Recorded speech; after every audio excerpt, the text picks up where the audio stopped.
Hello friends, good day and welcome to Today on PrincessAnu TV. Come to think of it, when is the best time to get into flight school? Sincerely, I'll tell you that the best time to get into flight school is now. If you get into flight school now, you stand a better chance of getting a good job. You stand a better chance of finishing your flight school early. You stand a better chance of accomplishing your purpose earlier, so why wait? Why not start now? You also stand a better chance of getting it cheaper. Now let me simplify it a little. First thing you need to do to get into flight school is to find a school that can accommodate your budget.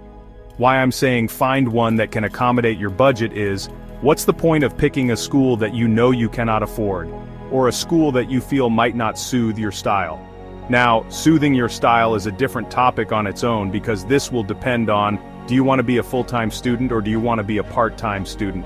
I also remember somebody asking me a question about why can you do the university and flight school together. This will be dependent on your style. Do you want to do university and flight school together? That means you're going to look for a school that can accommodate your kind of schedule. Do you want to do only flight school and then you want to go all in? Then that means you don't want to do the university and you have to look for the school that can accommodate that for you. Let's go back to the basics. Like I said, you have to find a flight school. After looking for a flight school, the next thing is make sure you have picked at least two, minimum two, because I actually won't say pick one because what if that one disappoints? Then you will have to wait for another year. So let's assume you've picked one school already, and now the next step will be to apply to that one you've picked out. Apply to those two schools. After applying to those two schools, you will need to make sure that you do your homework of asking the school about accommodation, flight kit, etc. Would the school be getting you a flight kit, or are you the one getting it yourself when you resume? There are some things you need to ask also, for example. Are your ground school classes and exams going to be taught in a class, or do you have to read it by yourself and go and write this somewhere? Now let's assume you've gotten that sorted. The next thing will be to pay because the earlier you pay, the earlier you start. Don't forget the seasons that are called up seasons and down seasons because there are times the weather is beautiful, you can fly more, and there are times the weather will be bad. You might be flying less, so you have to take advantage of the times when the weather is beautiful and you can fly more. Try to also manage when the weather is bad. Use the time that the weather is bad to do your ground school exams. So this will depend a lot on what you actually want to accomplish.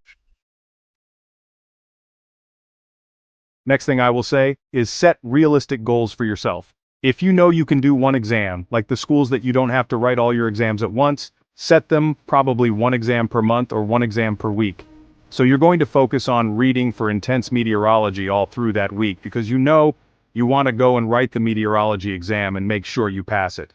If you want to write the navigation exam, you know you're going to be using 1 month for it, for instance, to write the navigation exam and pass. So you need to set realistic goals for yourself with a lot of things so that you don't end up having to rewrite exams. Rewriting exams is something because the more you have to rewrite the exams, the more you have to pay more money, and the more you spend time in school when other people are moving forward, or the more you start having to write exams when other people are having to go fly. These are some things that you need to avoid.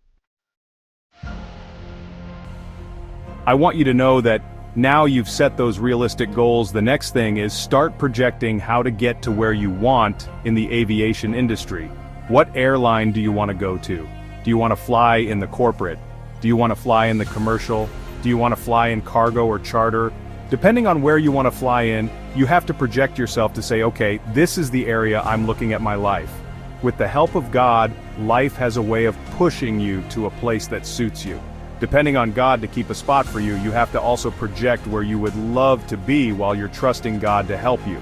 So when you project where you want to be, it will guide your type rating journey and how you want to maneuver in the aviation industry because trust me, the aviation industry is a small world and you need to be able to network and connect with people in order to be the best. I'm going to stop here and I will see you in the next video. Stay tuned guys, don't forget to like and subscribe. Bye.